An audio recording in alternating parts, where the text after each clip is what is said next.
Kerry, you guys, first half there was pretty even, kind of wild, back and forth there. With the first 5 minutes of the second half, kind of derailed it. What happened there? Well, I think just starting with the first half, because we knew that set pieces and transitions in the game were big, especially against Portland. I thought in the first half we created a lot of very good chances. We had overall over the course of the game, we had three times we're 1v1 with the keeper. We have 2 penalty kicks. We have 2.8 in expected goals. We were in and around the area all day. Unfortunately, when set pieces, you give up 2, and I would almost add to that, you gave up 4 set pieces. You gave up 2 corner kicks, and you gave up 2 off of throw-ins, which I would consider set pieces. So when you do that against a team that is more than happy to counter and transition very quickly with the speed and athleticism that they have, you're left chasing the game. We did a very good job coming back from 1-0 down. We came back again. We came in at halftime, and we talked about some of the things that we need to be better at. And when we started the second half, we were flat. And so Portland pressed us a little bit higher. They went for it.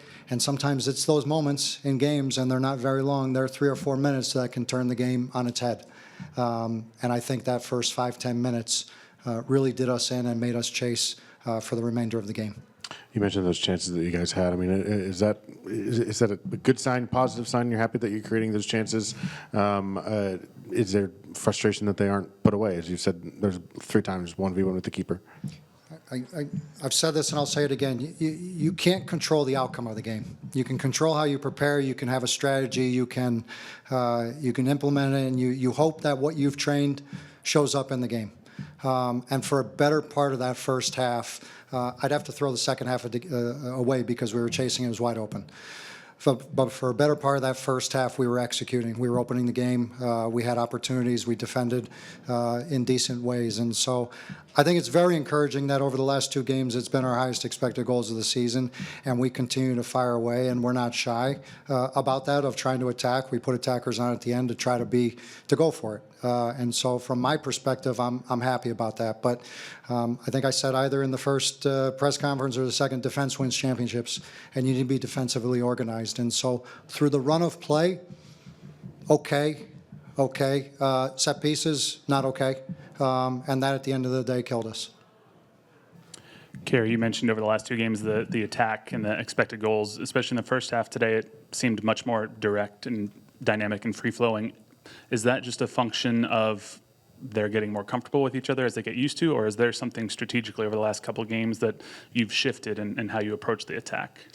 Well, I think we've tried to create a structure of how we want to get to the goal. And within that structure, we have players that are difference makers. We just need to get them the ball in the right area.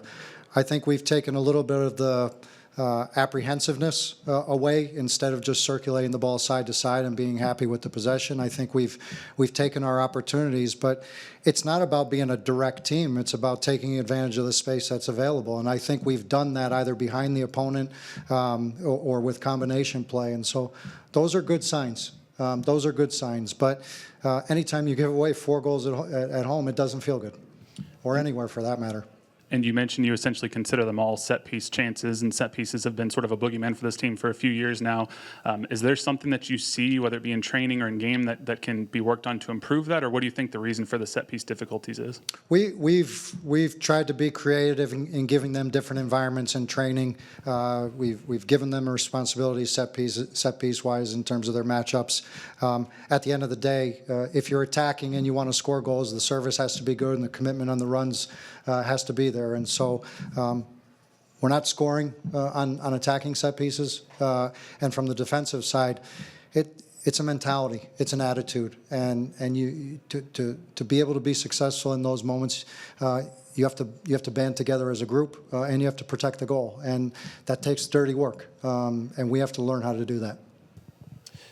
Back here, just building on the defensive side of it, just with the last 2 goals in the second half, was it a communication error? Was it just an effort error? What did you see out of there, or just something that was just lack of mental capacity? What did you see out of those last 2 goals that just seemed concerning because it was a giveaway and an own goal? Yeah, I think, as we stated already, we came out in the second half flat. And we thought by playing the ball back to our goalkeeper or our backs that we would be able to build the game. And Portland had a different idea. And so the throw-in was a mistake. Not a technical mistake, not a tactical mistake.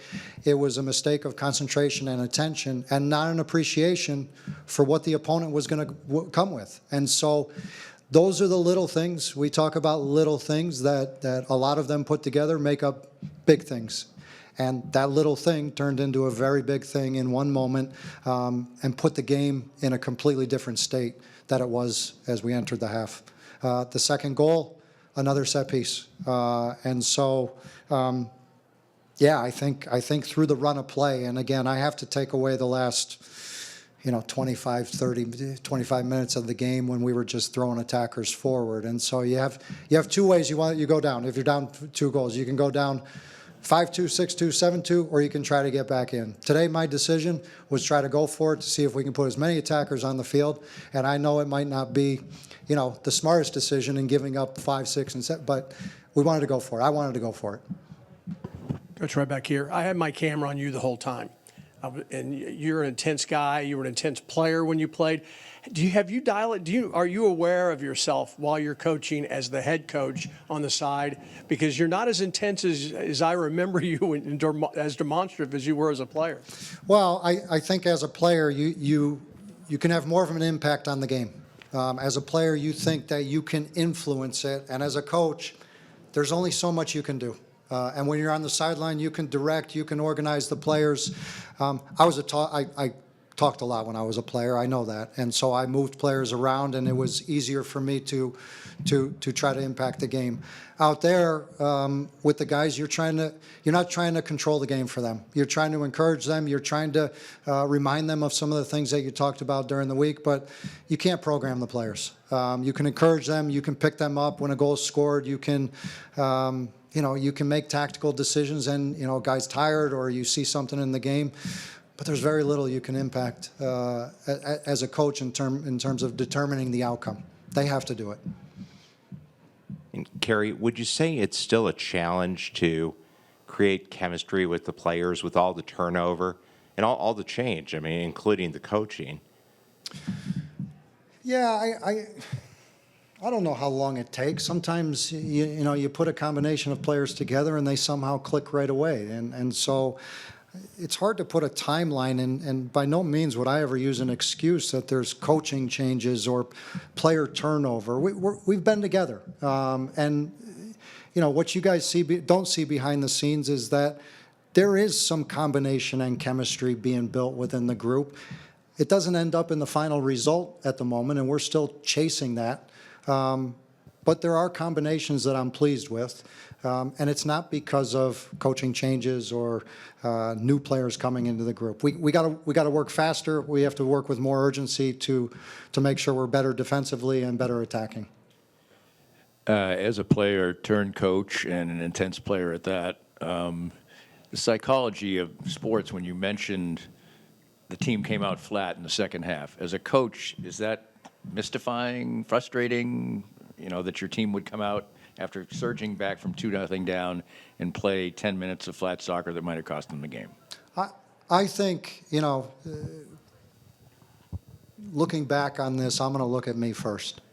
What was my message? Was it the right message? And I'm going to look internally first. There's been games over the course of my career here, either in coaching or playing, that the message was great. And the players, for some reason or another, just came out and they weren't ready. And then you flip it on its head, and there are days where the players come out and the message might not have been that great. And they come out and they get an early goal, momentum, and everything breaks. So, those halftime talks are always analyzed. Did you say the right things? Did you do the right things? Should you have made substitutions? We can question that all day. My and our job going forward is, what are we going to do about it next time? And so how are we going to address that? The players will know. They know already. They came out flat. I don't need to tell them. I'll remind them, but I don't need to tell them something they don't already know. So I just hope that and believe that we're going to be better the next time around.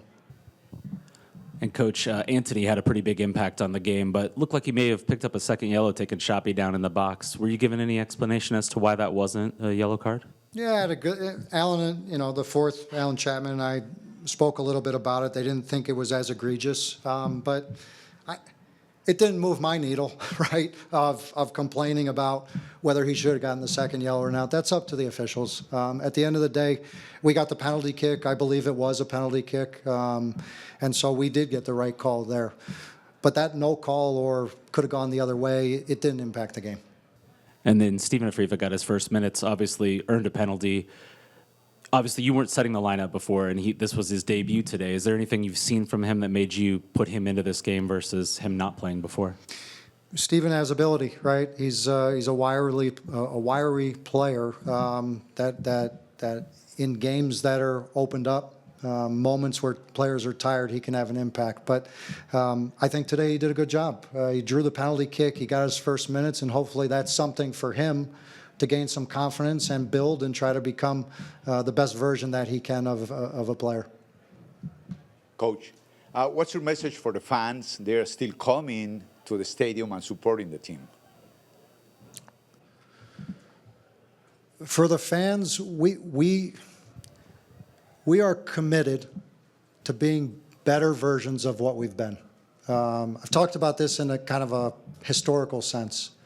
It's been a lot of years here where things have been very good. And maybe we've taken it for granted from time to time when it's so good for so long. And I don't necessarily say the fans take it for granted. Maybe collectively we have this feeling that it's always going to be like that. But in sports, sometimes you have these moments. The great clubs of the world, the great organizations of the world, sometimes you have these moments. And we're not as old as an organization of only 30 years to say, you know, we haven't had to suffer. And for the last couple of years, we've had to suffer. But it's all relative because that suffering moment is like this. And so my message is that we are going to get out of this. We're going to move forward. We're going to press forward. And we're not going to stop. And so we're going to lose games. We're going to win games. And I hope that each time we step out there, that our effort and the way we approach the game makes the people that are watching it proud and our ownership proud. And if we do that and we get results and we start to move in that direction, we will gain belief, we will gain confidence, and that's what you need now to be a consistent winner. Kerry, thank you very much for the time today. Thank you. That concludes today's post-match press conference with Sporting Kansas City. Team's home locker room will be open in just a few moments.